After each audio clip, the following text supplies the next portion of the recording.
최근 이 사태로 온 나라가 시끄럽죠. 네, 맞습니다. 사실 뭐 기업, 나라, 업무 관리 시스템까지 지금 뭐 안 뚫린 데가 없어요. 그러니까요. 내 정보가 어디까지 떠돌고 있는지 혹은 내가 모르는 무언가 피해가 혹시 나도 모르게 있지 않을까 이런 걱정을 하고 있는데 네. 두려워한다고 뭔가 해결되는 건 없을 것 같고요. 그렇습니다. 그래서 오늘은 이 해킹에 대한 이야기를 나눠볼까 합니다. 국내, 아니죠. 세계 최고의 이 보안 전문가, 이 김승주 교수님을 모셨습니다. 반갑습니다. 반갑습니다. 네, 안녕하십니까. 고려대학교에서 암호학과 사이버 보안을 강의하고 있는 김승주라고 합니다. 해킹 공격을 받아 이용자의 유심 관련 개인정보가 유출되는 사고가 발생해 논란이 커지고 있습니다.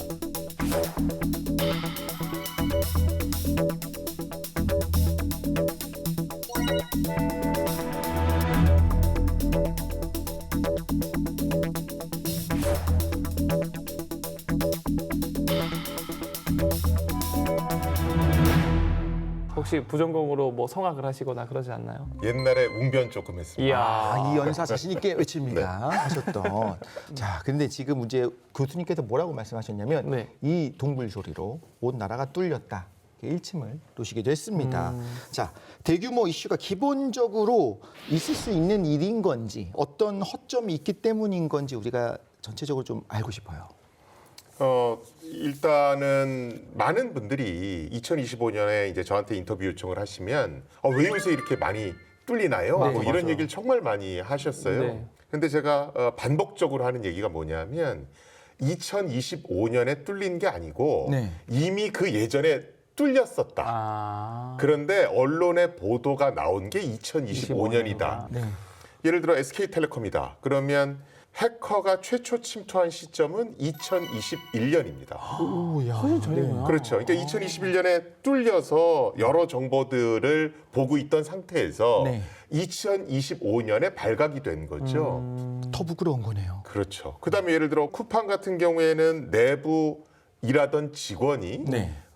마스터 키를 갖고 나가서 그걸로 고객의 개인 정보를 탈취해 나갔다. 이렇게 얘기를 합니다. 맞아요. 네. 그런데 언제부터 개인 정보를 탈취했는지는 특정이 안 돼요. 로그가 없거나 지웠거나 그렇죠. 그 정도로 뭔가 허술하. 그러니까 그것도 이제 훨씬 전부터 사고가 일어날 수 있었던 거죠. 그죠. 우리나라 이 온나라 시스템도 최소한 2, 3년 전부터 뚫렸다. 이렇게 얘기를 하거든요. 이미 과거부터 다 그러니까 뚫렸었구나. 그렇죠. 모든 것들은 다 그 이전부터 뚫려 있었다. 그런데 우리는 안전하다는 착각 속에 있다가 모든 기관들이 정밀 조사를 하기 시작하니까 네. 이제 언론에 보도되는 게 기하급수적으로 는 거죠. 아, 저기 불났다. 근데 알고 봤더니 우리 집도 타고 있었고. 타고 있었고 이걸 이제 알았네요. 오히려 2025년이 위험해진 것이 아니고 이제야 좀 제대로 대응하기 시작했다라고 그렇죠. 볼 수 있겠네요. 그래서 2026년도 해킹을 당했다는 기관은 계속해서 늘어날 거다. 그래서 듣기로는 또 이제 해킹은 내부자가 직접 연루된 내부자 해킹이 있고 쿠팡이 그런 거죠? 그렇죠. 그리고 외부자 해킹이 있다고 하는데 제일 이제 핫한 건 쿠팡이겠죠. 지금도 계속 이야기가 나오고 내부자 있고요. 해킹. 그러니까 제가 이 얘기를 딱 들었을 때 제일 궁금했던 게 요거였어요. 제가 내부 직원이에요. 그럼 딱 봤을 때 모든 고객의 정보를 다 볼 수 있는 게 정상인 걸까? 아니면 당연히 내부자조차 그런 건 접근할 수 없는 거여야 되는데 그 관리를 잘 못한 걸까? 이런 생각이 하기도 하거든요. 그러니까 글로벌 스탠다드에 네. 의하면 네. 내부 개발자라 하더라도 이용자의 개인 정보를 볼 수 있어서는 안 됩니다. 이게 당연한 거고요. 네.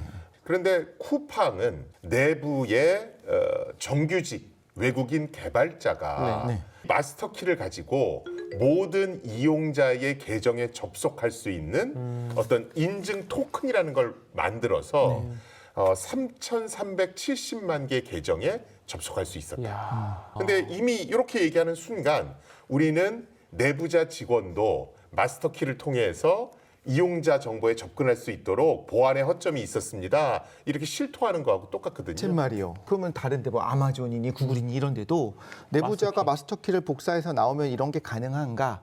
이게 원래 마스터키가 있어도 되는 건가? 이런 궁금함이 들기도 해요. 지금 아주 좋은 지적해 주셨는데 쿠팡이 사용하는 게 아마존 클라우드를 씁니다. 네네. AWS라고 그래서 네. 거기 보면 이용자들의 중요 정보를 볼 수 있는 네. 그런 중요한 키는 개발자라 하더라도 네. 접근할 수 없어야 된다. 그게 있습니다. 이미 가이드라인이 있는데 그렇죠. 쿠팡 그럼 도대체 그거를 어기고 어떻게 이렇게 이거는 뭐 사실은 민간합동조사단의 수사를 좀 더 진행을 해봐야 됩니다. 근데 제가 보기에는 쿠팡은 인도 개발자들도 많고 중국인 개발자들도 많고 한국인 개발자들도 있습니다. 네. 이 개발자들이 뭐 상해에서도 근무하고 인도에서도 근무하고 막 이러거든요. 그러니까. 그러면 이제 원격으로 일을 할 수밖에 없습니다. 네네. 그러다 보니까 어떤 편리성을 위해서 어떤 보안을 조금 소홀히 한 면은 있었던 것 같아요. 다른 나라도 글로벌하게 하는데, 그러니까 마스터키가 있을 수는 있다라는 거죠. 근데 규칙으로 하면 안 된다라는 그러니까 거지. 마스터키는 존재합니다. 존재해요. 그런데 개발자라 하더라도 네. 이 마스터키를 복사하거나 네네. 이걸 밖으로 반출할 수는 없도록 시스템이 설계돼 있어야 됩니다. 그 일종의 약속하지 말자 이런 게 아니라 그렇죠. 아예 물리적으로 시스템적으로? 막혀져 있었어야 그렇죠. 된다는 거죠. 그렇죠. 그런데 이제 더 심각한 건 뭐냐면 그런 마스터키에 접속할 수 있는 개발자가 네. 누구? 소수다 이렇게 얘기했거든요. 소수라는 건 한 명은 아니란 얘기잖아요. 소수인지 소수인지. 그죠? 13명일 수도 있잖아요. 프라임 넘버. 그렇죠. 그래서 이 문제의 개발자 말고 네네. 또 그럼 다른 개발자들이 그럼 옛날에 그 마스터키를 가지고 또 하면 어떡해. 개인정보를 뽑아다가 몰래 팔았으면 그러니까요. 그건 모르는 거 아니냐. 그렇지. 독실님이 어떤 은밀한 제품을 구매했는지 이런 것도 다 알 수 있잖아요. 맞죠? 큰일 났네. 그렇죠. 그런데 내부 개발자가 마스터키를 들고 나가서 개인정보를 가져 나갔다. 그걸 쿠팡이 스스로 발견한 게 아닙니다. 네네. 이 개발자가 나가서 쿠팡 이용자한테 몇 명한테 메일을 보냈어요. 내가 쿠팡의 그 내부 고발자인데 당신의 개인정보가 이렇게 형편없이 관리되고 있다. 아, 그래서 이분이 쿠팡에 문의를 했고 네. 신기하네. 그래서 쿠팡은 안 겁니다. 아니, 그분은 조커 약간 그런 캐릭터를 가지고 화이트 계신가? 건가? 아니면 자기도 어이가 없었나? 그러니까 전수조사가 필요하다라고 우리 정부는 얘기하는 겁니다. 전수조사를 하면 알 수 있나요? 전문가들이 로그 보면? 기록이 남아있는 범위 안에서. 아이고. 그게 없거나 제대로 관리되지 않고 삭제가 됐다면 그러면 사실은 미궁으로 빠질 수 있죠. 그럼 이런 쿠팡 외에도 수많은 이커머스뿐만 아니라 뭐 구글이나 뭐 여기저기 가입을 했잖아요. 거기도 동일하게 내부자가 이런 일들을 할 수 있을 가능성이 있는 곳이 있을 수도 있을까요? 얼마나 제가 걱정해야 되는지에 대한 이제 걱정. 외국 같은 경우는 예전에 이제 에드워드 스노든 사건이 있었습니다. CIA와 NSA에 근무하던 네네. 에드워드 스노든이란 사람이 네. 내부 기밀 문서를 왕창 들고 나온 거예요. 네. 그래서 하나씩 풀어. 미국 정부가 네. 하이테크 기업들과 손을 잡고 네. 이렇게 광범위하게 사찰을 해왔다. 그걸 이제 영국 가디언지에 폭로를 했었거든요. 네, 이게 이때 이후로 미국은 내부자 보안 수준을 엄청나게 끌어올립니다. 그래서 지금 미국에 있는 정상적인 하이테크 기업들을 본다라면 지금의 쿠팡보다는 수준이 높다 이렇게 생각하셔도 됩니다. 쿠팡 미국 기업이라던데. 이상하네요. 우리나라는 좀 어떤가요? 뭐 개인정보보호법이나 규제 체계 이런 사건을 막기에 충분한지 아니면 우리는 아직 많이 미흡한지. 사실은 법 체계는 네. 우리나라가 조금 미흡합니다. 왜냐하면 2006년도부터 우리나라 정보보호 정책의 근간은 망분리라고 하는 개념입니다. 네. 이걸 내부 회사에 있는 모든 컴퓨터를 네. 인터넷과 끊어놓는 거예요. 그래서 금융사에 가보시면 직원들 PC가 2대입니다. 인터넷 되는 그래서 게 내부 업무 보는 PC가 하나 있고 네. 인터넷 검색용 PC가 별도로 있어요. 네. 그래서 이 2개는 서로 연결돼 있지 않기 때문에 해커가 밖에서 안으로 들어갈 수가 없습니다. 이게 상당히 우리나라를 안전하게 해줬던 건 사실입니다. 네. 그런데 우리나라의 보안 체계가 이렇게 무너지기 시작한 그 근본적인 이유는 우리 정부는 코로나 때로 보고 있습니다. 우리는 원래 재택근무를 하던 나라는 아니잖아요. 그렇죠. 우리나라는 코로나 때 네. 강제적으로 재택근무를 하게 됐거든요. 아 그때도 다 뚫렸구나. 그 외부에서 안으로 들어갈 수 있게 해줘야 되는 상황이 돼버렸네요. 그렇죠. 그런데 우리는 안전하게 연결했다고 그랬는데 문제가 있던 거예요. 이때 이제 전부 다 해커들이 다 안으로 그냥 컨탐이 됐구나. 들어간 거죠. 그럼 외국은 똑같이 코로나 거쳤는데 왜 그러느냐? 네. 외국은 망분리 제도란 걸 안 했거든요. 외국은 외교 데이터는 망을 분리해서 별도 컴퓨터에서 다뤘습니다. 네. 근데 그 외적인 데이터들은 다 인터넷과 연결된 상황에서 다 안전하게 조치를 했거든요.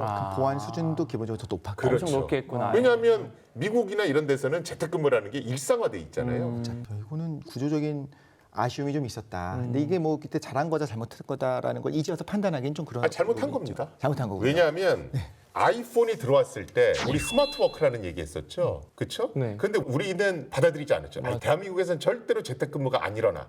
그러면서 정책을 전환시켜줬어야 됐는데 그냥 내버려뒀거든요. 근데 그 안 예방적 했다. 차원에서 전이 아니고 이미 터져버리고 이제 바꾸는. 그럼 또 어떤 분들은 그런 얘기도 하세요. 뭐냐면 지금이라도 다 전수조사를 해서 연결된데 뚫린데 다 막고 다시 옛날에 망분리로 돌아가는 거면 되는 거 아닙니까? 안될 그럼 안전하지 않습니까? 라고 말씀을 하시는 분이 계신데 못 돌아가죠. 왜냐하면 모두의 AI 정책 해야 되잖아요. 맞네요. AI라는 건 기본적으로 클라우드에 들어있고 클라우드는 인터넷이 연결돼야만 쓸 수 있으니까 우리 못 돌아가는 겁니다. 그러면 어쨌든 일어난 사건에 대해서 잘 마무리하고 그다음에 이제 좀 강한 백신을 맞았다고 생각하고 우리 전체적인 인식이 높아져야 될 것 같은데 자 그러면 개인적인 차원에서 우리가 하는 거 있잖아요. 뭐 주기적으로 비밀번호도 변경하고 이런 것들은 효과가 있는 건 맞습니까? 없습니다. 어디 들어가면 이미 이 비밀번호 유출됐으니 바꾸세요라고 하는데 그냥 무시했어요. 유출됐으니까 바꾸십시오. 그럼 바꿔야 되는 건 맞죠. 맞는데 제가 우리는 안전하다는 착각 속에 있었습니다. 이렇게 얘기를 했잖아요. 네. 전문적인 용어로 보안 극장 효과 이렇게 얘기합니다. 뭐를 열심히 해. 네. 그래서 되게 안전한 것 같은데 실제로는 쓸데없는 짓을 열심히 해서 하나도 안전하지 않은 그러니까 것. 퍼포먼스만 하려한 그치. 거고 내실을 제식처럼. 그렇죠. 비밀번호를 만들 때 특수문자 섞어 쓰고 맞아요. 주기적으로 바꿔 써라. 네. 이게 대표적인 보안 극장 효과 중에 하나입니다. 요즘에는 이제 특수 문자도 이건 하지 말라 그러고 또 뭐 대문자도 맞아. 넣으래. 뻔한 거 하지 말라고 하고. 왜냐면 혈압올라서. 어차피 해커들이 그거를 랜덤하게 글자를 입력하는 방식으로 해킹을 어차피 안 하니까 그건 상관없다라고 봐야 될까요? 왜냐하면 사람한테 너무 불편함을 강조하면 네. 사람은 삐져나가게 돼 있습니다. 맞아. 안 써. 패턴을 만들든가 저처럼요. 포스트잇 같은 데 써놓든가. 저처럼요. 그래서 외국에서는 주기적으로 바꿔라, 특수문자 써라라는 규정이 없어요. 그리고 우리나라에서 민간의 정보보호를 총괄하는 조직은 한국인터넷진흥원인데 거기 비밀번호 가이드라인에도 그 조항은 없어졌습니다. 그런데 일단 퍼지기 시작한 건 잘 안 바뀌는 거예요. 그렇죠. 이런 게 대표적인 보안극장 효과입니다. 이야. 또 어떤 거 있을까요? 이게 지금 이거 주기적 변경 안 해도 될 것 같고. 또 어떤 게 있냐면 공인인증서를 써야 하는 곳에서는 네. 반드시 보안 프로그램 몇 개를 계속 깔아야 설치하도록 되죠. 하죠. 맞아요. 해커들이 제일 좋아하는 환경은 똑같은 프로그램을 전 국민이 쓰는 거예요.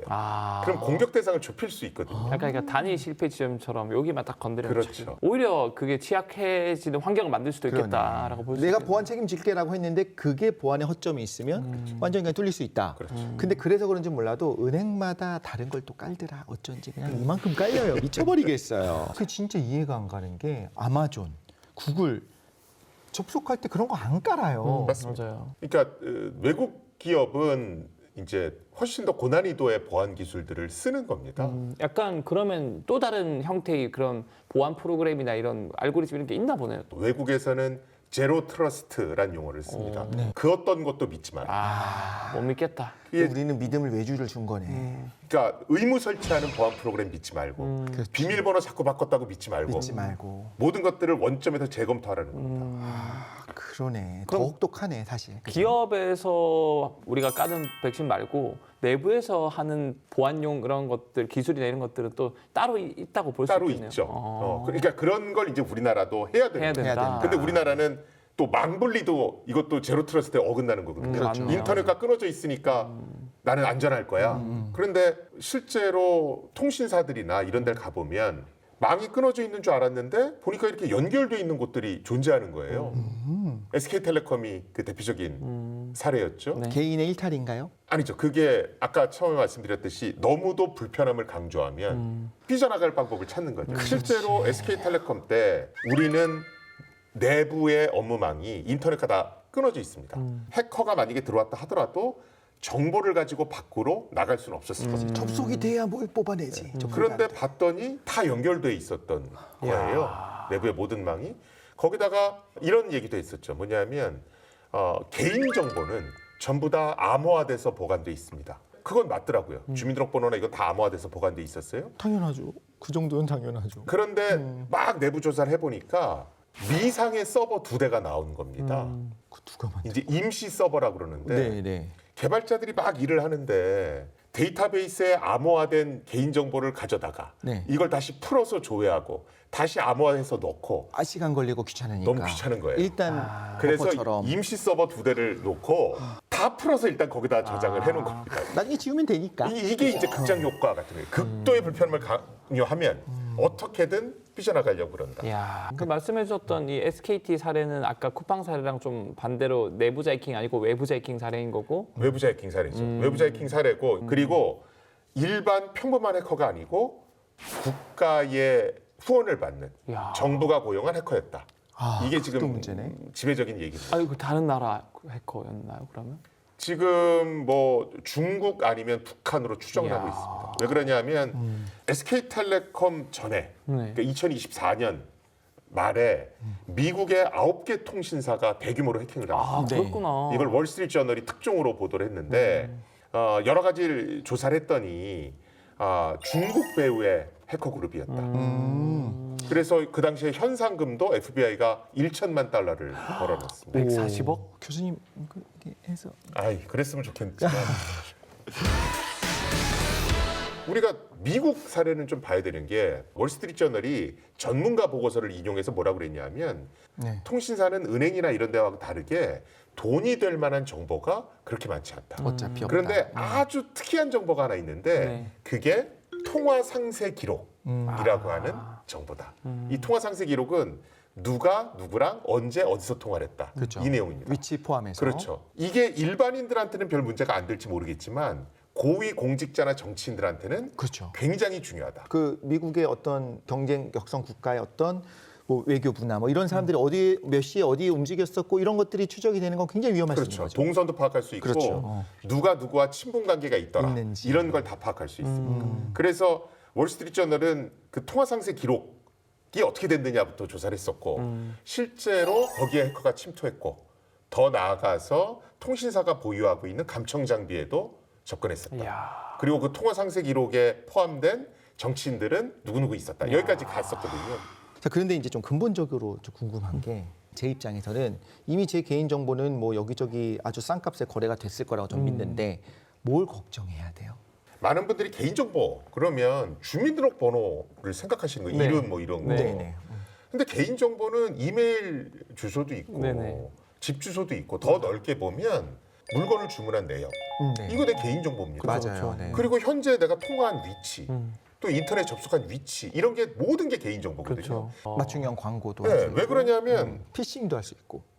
이건 약간 좀 번외로 제가 아는 일본인 교수가 한국은 되게 신기한 나라라고 얘기를 해요. 그래서 개인정보 보호법도 굉장히 강하게 유지하고 있고 뭐 네. 이러는데 주차장에 가면 전화번호. 차 앞에 전화번호하고 뭐 이름 뭐 이메일 다 있다. 맞아.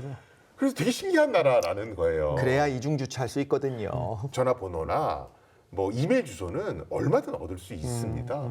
그런데 구매 내역이라든가 내 위치 정보는 굉장히 중요한 정보면서 계속해서 바뀌는 정보거든요. 맞아요. 그래요. 살아있는 정보. 예, 그래서 내 건 이미 다 털렸기 때문에 더 이상 나갈 게 없다. 아니죠. 이거는 굉장히 큰 착각을 하시는 거예요. 맞아. 네. 항상 우리가 생각을 더 해야 된다. 그러면 이 국민분들이 개인적으로 좀 이런 해킹을 막을 수 있는 뭐 방법 이런 게 습관이나 이런 게 있을까요? 지금 외국에서 제일 강조하는 건 일회용 비밀번호를 좀 폭넓게 쓰셔라. 아, 우리가 앱스토어 같은 데 이렇게 가서 보면 소프트웨어형 일회용 비밀번호 생성기가 있습니다. 네. 그래서 내가 들어갈 때 아이디 비번 치고 일회용 비밀번호도 같이 치는 거예요. 아, 근데 뭐 이거 생각하면 또 불편해서 어떡하지라고 맞아요. 생각하시는 분들이 계신데 내가 자주 쓰는 PC에서는 그걸 꺼놓을 수도 있습니다. 네네. 그 얘기는 뭐냐면 그럼 해커는 내 PC로 접속할 확률보다는 자기 PC를 이용해서 접속할 확률이 높잖아요. 맞아요. 그렇죠. 그러면 일회용 비밀번호 입력하라고 뜨는 겁니다. 그럼 이제 접속을 못 하는 안 거거든요. 되는구나. 그래서 일회용 비밀번호만 쓰셔도 보안 수준은 굉장히 많이 올라갑니다. 야, 이건 진짜 일회용 꿀팁이다. 비밀번호.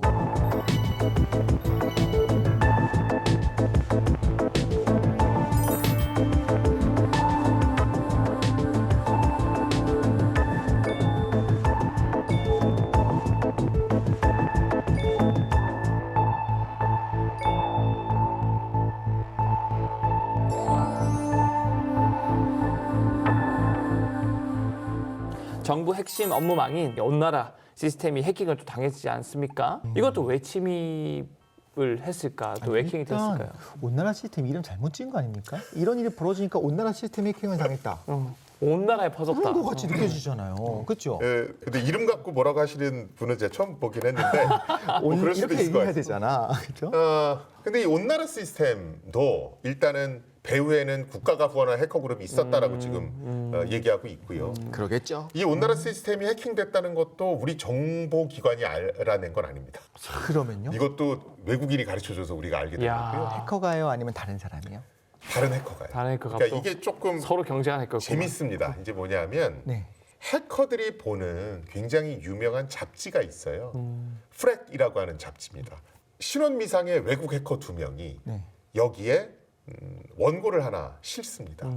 좋은 해커 2명이 나쁜 해커의 컴퓨터를 턴 거예요. 이야, 이 영화, 그래서- 영화 같은 상황이다. 진짜. PC 2대를 털었는데 다 한국 관련한 내용만 있는 거예요. 이야. 그런데 그 내용들을 보니까 우리나라 온나라 시스템 얘기도 있는 있었구나. 거예요.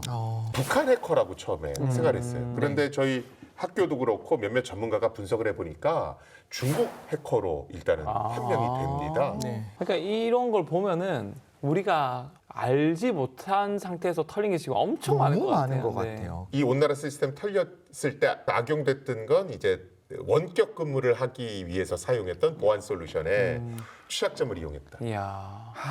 자, 그러면 특히나 이제 우리 정부에서 운영하는 온나라 시스템은 당연히 기본적으로 전문가의 자문을 받아서 시스템을 구축했을 거라고 저는 생각해 왔거든요. 보안 기술이 있었을 텐데 온나라 시스템도 망 분리가 된 환경에서 이용된다. 그리고 이건 전제가. 정부만 쓸 거야. 네. 이게 대전제였거든요. 근데 코로나한테 뚫렸구나 또. 그러니까 그게 다 연결되는 거예요. 그래서 그렇지. 말씀하신 것처럼 처음부터 구축을 했었어야 됐는데 안 했다가 그 전으로 더 거슬러 올라가면 네. 아이폰이 들어올 때 정책 전환을 해줬어야 되는데 네, 그때 놓친 거예요. 이거 관련해서 결국 교수님께서 굉장히 유명한 말씀을 남기신 게 이 국내 사이버 보안 분야도 결국 바뀌어야 된다. 이제는 이 삼축 체계를 고민해야 한다. 구체적으로 어떤 내용인지 좀 자세히 말씀해 주시면 좋을 것 같아요. 그러니까 이때 말씀드린 게 일단은 우리나라도 망분리 이거는 더 이상 통용 안 된다라고 생각해야 된다. 네. 그리고 우리나라도 국가의 후원을 받는 해커의 공격 표적이 됐다. 그러니까 고만고만한 해커가 아니라 엘리트급 해커들이 이제 완벽한. 들어온다는 거죠. 네. 자, 그럼 이 전제하에서 봤을 때 일단은 공격을 막으려면 네. 공격이 들어오고 있다는 걸 탐지를 해야 되잖아요. 그렇죠. 그것도 몰랐잖아요, 지금까지. 맞아요. 그래서 이제는 누가 잡지에 기고하면 그거 보고 아는 게 아니라 네. 우리 스스로 탐지 체계를 강화시켜서 어디서 뚫리고 있다 뭐 이런 것들을 미리 알아야 알아야 된다. 된다. 그 다음에 이제 두 번째는 탐지를 했으면 막아야죠. 막아야죠. 그렇죠. 네. 이 막는 게 뭐냐면 평상시에 여러 가지 뭐 담벼락도 이렇게 잘 만들어 놓고 뭐 이래야 될 거 아니에요. 네. 그래서 잘했는지 점검하는 제도가 여러 가지가 있는데 그 중에 하나가 ISMS거든요. 네. 고망조 두드려 보고 전태기 만들었네. 감사를 계속 하는 거죠. 우리가 예를 들어 화재를 미연에 방지해야 되니까 그런 것들 다 보잖아요. 화재 경보기 뭐 한번 절연제 테스트해보고. 잘 썼는지 뭐 이런 거 다 보잖아요. 네. 그런 제도들을 좀 충실하게 운영을 해서 방어 체계를 좀 평상시에 제대로 갖춰놓을 예. 필요가 있다. 네. 그다음에 마지막 다시는 이런 공격을 못하도록 원점을 타격해야 될 거잖아요. 그렇죠. 복수를 하는 거야. 아니면 뭐그 토마호크 미사를 참수 날려버려. 작전? 델타 아니, 포스를 보내고. 가서 막 그럴 수는 없고 아, 가서 안 돼요. 지금 할 수 있는 건 외교력을 동원해서 그쪽 수사기관과 공조해서 거기에 있는 서버라든가 이런 것들을 전부 다 압수하고 전부 다 해킹 도구들 파괴시키고 그 사람들 구속하고 뭐 이래야 되죠. EMP 국제적 터뜨리면 안 차원에서. 되는구나. 그래서 단순히 이제 기술의 문제가 아니고 우리 탐지 능력부터 시작해서 외교력에 이르기까지 모든 것들을 재정비해야 된다 그 말씀을 드린 겁니다. 야. 근데 첫 번째, 두 번째 있잖아요. 탐지 자체를 우리가 지금까지 몰라왔고 외국의 해커가 그거를 기고해줘서 알았다. 이거는 우리 기술이 얼마나 되며 앞으로 어디까지 올라갈 수 있을까요? 보통 우리가 이제 탐지를 어떻게 하냐면요. 이제 국가정보원이라든가 한국인터넷진흥원 가면 큰 화면이 하나 있습니다. 네. 그러면 거기서 한국으로 들어오고 있는 해킹 공격 시도가 이렇게 쫙 아, 네. 뜨구나. 스크린에 나와요. 그러니까 네네. 그 교통 경찰 보면 교통 카메라 촥 뭐 그런 거 해놓은 많이 것처럼. 있습니다. 예. 그러면 이게 공격이 아닌가 이렇게 해서 분석을 하는 겁니다. 아. 그리고 또 그거 외에 여러분들이 백신 프로그램을 PC에서 다 돌리시잖아요. 맞아. 네, 네. 그러면 이 백신이 이상한 거 잡으면 회사로 보내주죠. 그렇죠. 보통 보내죠. 그 정보가 또 다 모입니다. 한 곳으로. 예, 그런데 문제는 한국에서 어떤 백신 프로그램 쓰는지는 이제 외국도 다 아는 거예요. 맞아요. 그래서 사실은 나오는 얘기 중에는 네. 정부 아주 중요한 기관에는 전용 백신을 만드는 것도 검토해봐야 되는 거 아니야? 이런 얘기들도 나오고 있는 거예요. 비공개 백신. 최근에 그 다른 학교에 보안하시는 교수님이랑 인터뷰를 한 적이 있는데 네. 그분은 그 동형암호라는 뭐 기술 뭐 이런 것도 연구하시더라고요. 그러니까 동형암호는 암호화된 채로 사치 견사를 하자 뭐 네네네. 이런 거죠. 네. 근데 동형암호도 우리나라가 세계적으로 잘하는 기술 중에 하나거든요. 네. 근데 동형암호 말고도 잘하는 것들이 몇 가지 있습니다. 네. 근데 그게 전체를 커버해 줄 수는 없는 거니까 문제인 거죠. 근데 우리가 AI 기술을 단기간 내에 쫓아갈 수 있었던 건 네. 국가가 지금 전폭적으로 그래서. 예산을 쏟아붓잖아요. 네, 네. 저는 그런 게 보안 분야도 좀 필요한 것 같아요. 필요하다. 예, 그래서 그런 것들이 뒷받침이 되면 짧은 기간이지만 우리도 할 수 있을 것 같다는 생각은 듭니다. 전문가 키워내고 그럼 교수님께서 생각하시는 이런 완벽한 보안이라는 게 있을 수 있을까? 과연 있을까? 네. 완벽한 보안은 존재하지 않아요. 아. 그러니까 창과 방패 싸움하고 똑같은 거고요. 끊임없이 계속. 예, 보안이라는 건 계속 진화하는 거기 때문에 저는 뭐 계속해서 보안은 바뀔 거다 야. 이렇게 생각하고요. 실제로 정보보호 정책, 국가 정책이라는 건 한 번 만들어 놓으면 끝까지 갈 수가 없습니다. 그렇죠. 그때마다 이렇게 전환을 시켜줘야 되거든요. 그냥 지금 현재로 머물러 있으면 안전하지 않죠.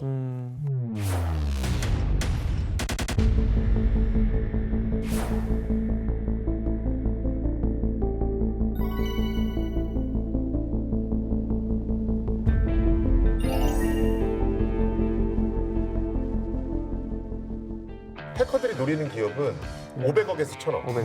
요 정도 매출을 갖고 있는 기업들이에요. 딱 좋구나. 그게. 이게 뭐냐면 딱 중소기업이죠. 아, 중소기업은 뭘 개발하는데 돈을 더 많이 투자하지 보안에 투자하지 않아요. 맞아. 네. 그리고 보통 보안 효과는 3년. 보통 해킹을 당하면 막 해서 열심히 하거든요. 이게 한 3년 정도 지나면 이렇게 떨어져요. 이런 모든 것들을 해커는 잘 알아요. 그 생태를 다 아는구나.